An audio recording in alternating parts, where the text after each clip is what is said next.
कुछ स्टूडेंट पूछ रहे हैं कि सर एलएलएम करने के क्या क्या फ़ायदे हैं और एलएलएम हमें क्यों करना चाहिए।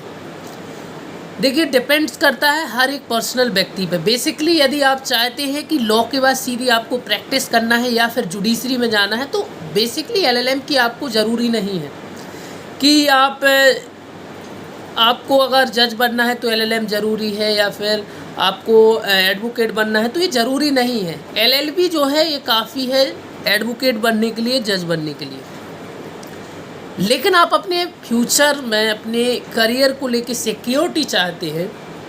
मैंने कई ऐसे स्टूडेंट देखे जो कि सिविल जज की तैयारी कर रहे थे, लेकिन उनका सिविल जज में फाइनल सिलेक्शन नहीं हुआ। मान लीजिए वो इंटरव्यू से बाहर हो गए या मेंस से बाहर हो गए, कुछ न कुछ चीज़ें हुई, लेकिन उनका फाइनल सिलेक्शन नहीं हुआ। लेकिन साथ में उन्होंने एलएलएम कर ली थी और उनका फिर क्या हुआ, एलएलएम हुई और यहाँ उनकी सिविल जज की अच्छी तैयारी चल रही थी। इसकी वजह से उनका जेआरएफ क्वालिफाई हो गया। अब आप सभी लोग जानते हो कि अगर आप जेआरएफ क्वालिफाई है तो कहीं भी जब आप पीएचडी में एडमिशन लेते हैं तो आपको 35 से 40 हज़ार पर मंथ स्कॉलरशिप मिलती है 5 साल तक। अब आप बताइए, अगर आप जो है एलएलएम करते हैं, हो सकता है आपका सिलेक्शंस नहीं हुआ, क्योंकि देखो सिक्योरिटी तो किसी चीज़ में नहीं है। तो आपकी प्रिपरेशन इतनी अच्छी होती है कि जेआरएफ जैसे एग्ज़ाम, जो नेट एग्ज़ाम होते हैं, वो आसानी से निकल जाते हैं।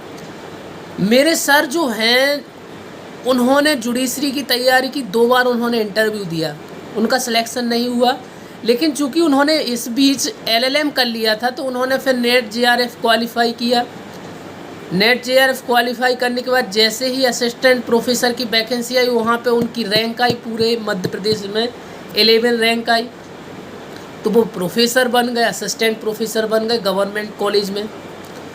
तो लाइफ में कुछ भी हो सकता है, इसलिए अगर आप सिक्योर नहीं हैं तो आप ज़रूर एलएलएम करें। कि अगर आपके पास एक एलएलएम जो है एक बैकअप प्लान होता है। इस बैकअप प्लान से होगा कि आपने जो लाइफ में अपना गोल चुना है, हो सकता है वो नहीं मिल पाया, तो आपको कुछ ना कुछ तो करना पड़ेगा अल्टीमेटली। और प्रोफेसर बनना भी क्या कोई गलत बात है या फिर वो जज से कम थोड़ी होती है। प्रोफेसर की लाइफ भी बहुत अच्छी होती है, उतनी ही सैलरी होती है, इसमें भी उतनी ही अपॉर्चुनिटी है। आप प्रोफेसर बनते हैं, प्रिंसिपल बनते हैं, यहाँ तक कि वाइस चांसलर तक भी बन जाते हैं आप यूनिवर्सिटी के। इसमें भी वही करियर अपॉर्चुनिटी है। तो सिक्योरिटी अगर आप चाहते हैं अपने करियर की तो आप एलएलएम ज़रूर करें। एलएलएम का यही फ़ायदा है कि आप जो है टीचिंग की ओर चले जाते हैं, आपका जब फाइनल सिलेक्शन नहीं होता है। तो इंडिया में किसी भी लॉ कॉलेज में जब भी वैकेंसी निकलती है तो ये एलएलएम और नेट जो है कंपलसरी है, क्योंकि यूजीसी की गाइडलाइन है, बीसीआई जो हमारी बार काउंसिल ऑफ इंडिया उसकी गाइडलाइन है, इसलिए एलएलएम ज़रूरी है। एलएलएम करोगे तो इसके ये फ़ायदे, मान लीजिए आप रेगुलर क्लासेस नहीं कर पा रहे, किसी प्राइवेट लॉ कॉलेज से कर लीजिए। कोई अच्छी सी ब्रांच है like cyber law, business law, technology law, जो कि जिनका जो है आने वाले टाइम में समय है, तो आप एलएलएम कर सकते हैं। एलएलएम से इतने सारे फ़ायदे हैं कि आपका जो करियर है उसको जो है आप बना सकते हैं। अगर आपका जो मेन लक्ष्य है वो आपको नहीं मिला तो एलएलएम से भी आप बहुत सारी चीज़ें कर सकते हैं।